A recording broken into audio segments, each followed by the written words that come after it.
Tubaaniriza nnyo mikwano gyaffe abakyagoberera channel yaffe eno eya MC Uncle Obin. Tubeebaza okubeera nti musubscribinga ate ne musharinga ssaako okukomentinga. Tubasaba mwongere okukola kyekimu channel yaffe esobola okutambula. Twongera okubajjukiza akatabo kaffe akoogera ku mwana mulenzi nsi yaleeta. Ssaawa yonna kagenda kubanga kafulumizibwa era obutasukka mwezi guno okutandika mugenda kubeera nga mukafuna. Ng'enkola yaffe twongera okubasomolera ku biki ebiri mu katabo kano, naawe oyongera okumanya ebyokuyiga ssaako n'obulipo obukeeyolekeddemu. Wamma ggwe tolinda bide, singa kafuluma beera nga weefunirako kopiyo nga MC Uncle Ben bw'anaabategeeza. Abaalugera baalutuusa nti ekinatta amaka tekyeramba lujja. Ensebengerera y'ekimemete ky'omukwano gwa nsi yaleeta ne kabiitewe mpaawo yali yakirowoozezzaako ebiseera ebyo. Naye kalunsambulira ava ku ki eyabafuula akabwanengo. Yezeberi bwe yagenda mu maaso okwogeranga ebigambo ebijereekerera kaddulubaale buli lwe yabeeranga ku mpewo, kyeyongerera ddala okubatabula ne muwala w'omusumba nga buli omu awanda munno olulusu. Enkyukakyuka ez'omuggundu zaatandika okulabwa ku Kisula Famma ng'abakozi ab'enjawulo bawummuzibwa ng'ate abalala bassibwa amadaala nga baweebwa ebifo ebinafu ku ebyo bye baalinga balimu batere beekyawe balekulire.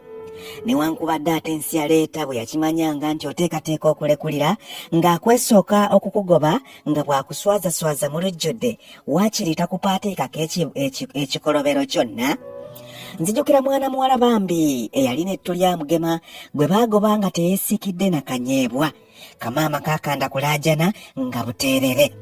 Nkimanyi naawe weebuuza kanaaluzaala wa bino byonna, anti Yezeberi ye yali omweso omukulu ow'empiki z'omu muzannyo guno, nga yeezira kulaba muntu ali ku lusegere lwa musumba ng'alwana n'okukuuka ekyala okubaawukanya. Era ebiseera bingi kyabanga kizibu okusimattuka ng'akusonzeemu olunwe. Oba omukulu yamuliisa akawulira mu mpombo ezaayitiŋŋananga, bizibu kuwakanira. Empulubujju zeeyongera okuyitiŋŋana nga Yezeberi bwe yeefudde kamala byonna ng'eggalo essajja ku Kisula Famma ne zituuka ne ku Kaddulubaale. Bw'atyo Kaddulubaale ng'azza bba mu kisenge ng'amuwa amagezi agoba Yezeberi ku Kisula Famma. Leediyo esobola okubeera ng'ekyalimu ensa, anti abakozi abaabanga abalungi ng'ate ye baasimbira ekkuuli ne bagobwa. Nsi yaleeta kino olwamugwa mu kutu, ekiro ekyo mbu yeekamwana n'azira n'emmere era n'agamba mukyala we nti ebya laadiyo tebimukwatako abyesonyiwe, mukazi wattu nga naye akwata lukato ng'abiwummula. Bulijjo awali omukka tewabula muliro. Kaddulubaale yatuula ku kitanda kye mu ssaawa nga 8 ez'amata nsejjere n'agattagatta enkolagana n'empolereza. Nsi yaleeta gy'aterawo Yezeberi n'akakasa nti wandibaawo ekyama. Okwerinda si buti, Kaddulubaale bino yabinyumizaako omu ku bakadde b'ekkanisa eyali nnyo ku lusegere lwa nsi yaleeta, wabula teyafaayo kuyambibwa na kubudaabudibwa kwonna. Kino tekyamuterebula, yeeyongera okubaketta ng'ayita mu mikwano gye egy'omunda nga n'abamu baali bakozi ku Kisula Famma. Abakessi kyasooka kubazibuwalira kugwa mu buufu, anti buli eyawulirwangako ng'ateebereza omukwano gwa nsi yaleeta ne Yezeberi nga tasula. Engeri Piisuula gye yali fanfe wa Yezeberi kyamuleeta okukyayibwa bakozi banne, era bangi baamweraliikiriranga nga balowooza nti yalumika emboozi zaabwe n'aziwa omusumba.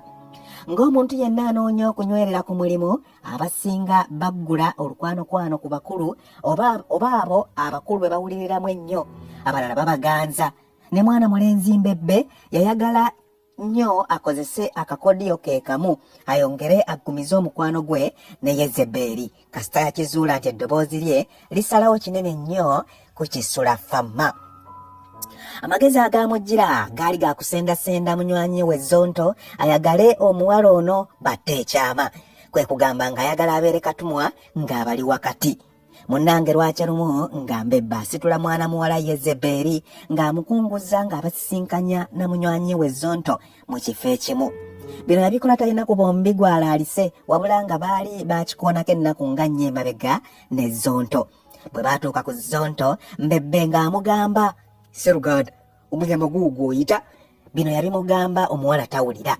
Zonta agenda okukuba amaaso ku munyamagoba mugamba nga ye Yezeberi gwe yali awulira obuwulizi ku laadiyo ng'aweereza pulogulaamu ne munywanyi we Mbebbe. Yezeberi yagenda yeekapisa akapala akawanvu akaddugavu akeefaanaanyiriza eccupa, waggulu ng'asuuliddeko akajoozi ak'emikono emimpi akaali kalaga nti mu bupya bwako kaali keeru, wabula nga koolesa ekkundi mu ngeri yatunda ayolesa oba oliawo engeri gye yakolerako mu kasino, omuzimu gwayo gwali guzzeemu okumutemba. Mwana muwala ono alabika naye yali yagwadda omulenzi amatu kuba olwatunuulira eddenzi n'aliwo akamwenyumwenyu ng'akakekkereza engeri amannyo ge gye gaali ag'engereka teyasobola kumwenya bakyenjebula, yasekawo bbuniza.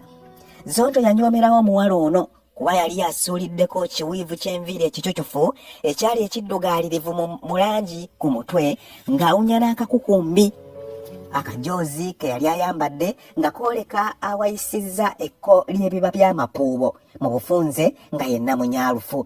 Zonto olwagattagatta bino yagambirawo munywanyi we nti siita, bwe batyo nga baawukana nga baabigo.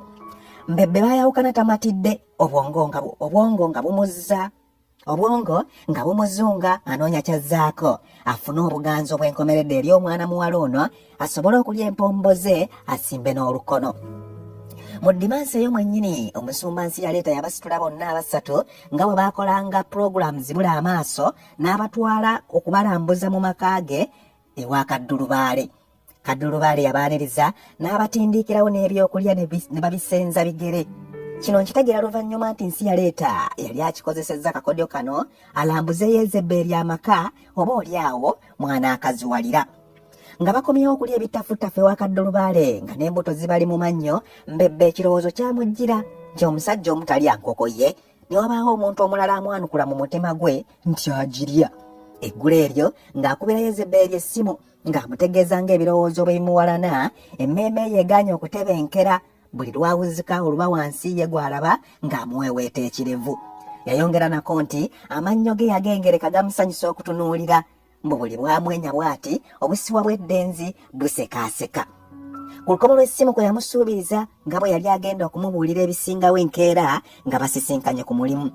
Zolaga omulungi tezirwa, Yezeberi enkeera ku mulimu yajja yeesunga kuwulira mawulire gava mu Mbebbe anti oba oliawo yasuubira nti eriyo nnigi eyamutumye. Yajja n'ebyassava bye baali baleseewo eggulo ne piisuula, omwali enkoko ey'omukyomo, obuugi obwa soya n'ebinyeebwa ebisiike, minywanyi gye nga gizinisa bulevu. Olwamaliriza pulogulaamu ku makya nga n'amazina g'obulevu gawedde awo ku ssaawa nga 5 ez'akalasamayanzi, Mbebbe ngazza Yezeberi mu yafeesi ya mukwano gwe boogere ng'atandika kumunenya lwaki amusuzaako kunadde nga lumonde mu kikata. Mbebbe yayagalanga nnyo okwogerera mu ngero. Omuwala aba atandise okuluma enjala omuwala aba atandise okuluma enjala Kombebbe wegendereze, gavumenti keeriteekawo etteeka ly'okusiba amayisa abantu abalungi ekisukkiridde toliwona. Bino ssebo eddenzi lyabimugamba nga likutte ne mu nsawo ng'omukono ogumu bwe gukwataganye n'ogwa Yezeberi nga bwe likubaakuba n'engatto yaalyo ku ttaka mu ngeri ey'okuddalya. Bino byonna omulenzi yabyogeranga amukiina anti Yezeberi nga si ye muwala gwe wali oteeka mu lubu lw'abasaana okwogera nabo ebigambo ebiwoomerevu biti ebiseera ebyo. Emboozi ebaayo ekyagwa amakerenda boogere n'abandula oluggi. Akagereke yali musajja mukulukulu yasomerawo mangu ebbaluwa mu bbaasa n'asekamu nga bw'abuuza Mbebbe mu ngeri ey'olwali nti otaayizza. Omuwala yafuna amansonyinsonyi ne yeemulula n'abomba. Nga wayise ennaku 2 Mbebbe baamusaba atandika okutendeka piisuula pulogulaamu ye yennyini gye yali akola. Obwongo ne bumuzunga anti kino kyabanga kyebikiro kyankukunala ku kisula famma nga bw'olaba omuntu omupya ng'agezesebwa mu kifo ky'olimu ng'otandikirawo okuzingako enguguuzo. Wabula yeewaliriza n'akola bakama be kye baali bamusabye. Ate olowooza waayita mmeka ng'eya Mbebbe evuunikibwa. Baamuwa ebbaluwa emuwummuza ebbanga eritali ggere ne bamuteerawo ensonga ng'ebyokukola bwe byali bikeeye. N'asuubizibwa nti balimuyita nga bizzeemu okulabika, bw'atyo piisuula ng'atuula mu kifo kya Mbebbe.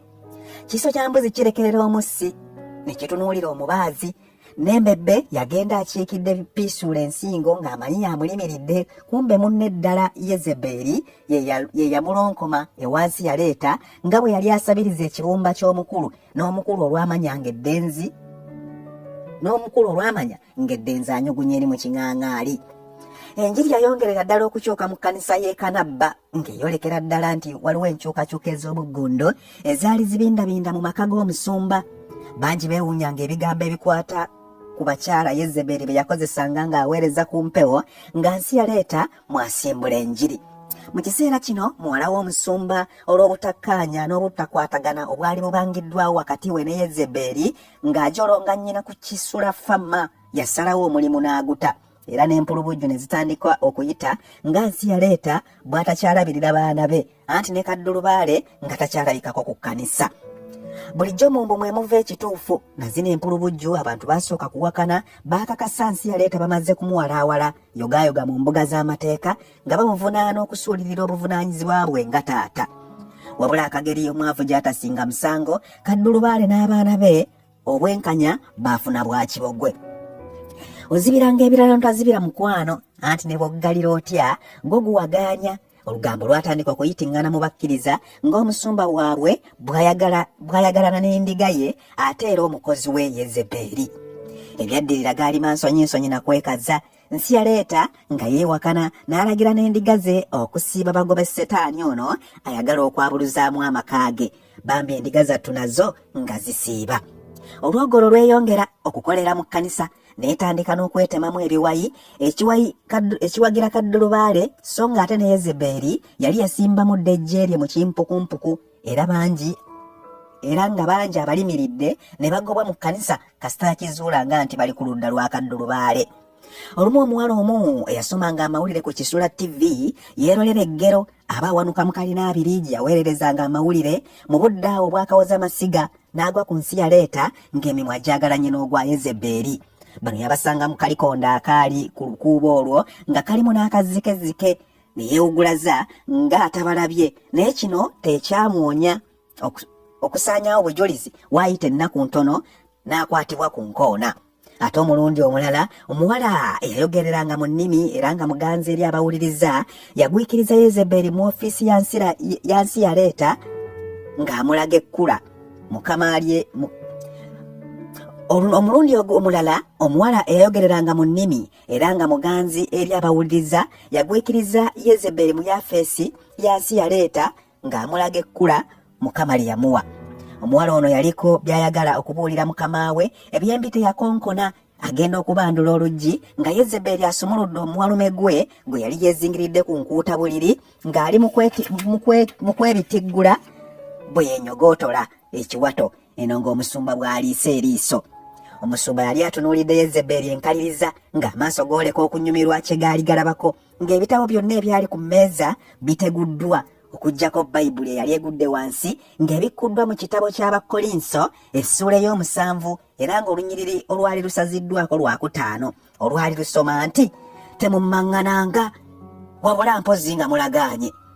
Amaaso ga nsi yaleeta gaali gagondedde ddala nga si ge gali ag'ekkabyo era oba oli awo mwana muwala taba kubandula luggi. Akaseera kaali kabulayo katono ekibanyi kigwe n'amenvu. Mikono gyange abawuliriza MC Uncle Bean YouTube channel tusobodde kubasomolerako ak'olunaku olwaleero. Nsubira kabanyumidde, nsaba mumbuulire mu comment section oba kabanyumidde tweyongereyo. Tewerabira nti nno akatabo kano ssaawa yonna kagenda kufuluma, n'olw'ensonga eyo kinaava gy'oli okwefunirako kopiyo obeere ng'okaggwenya lwe n'abaana bo babeere nga balaba nsi yaleeta amajjankunene ge yakola. Mwebale kutuwuliriza, tweyanziza nnyo tweyanzeege, Mukama abatuweere bye mutwagaliza.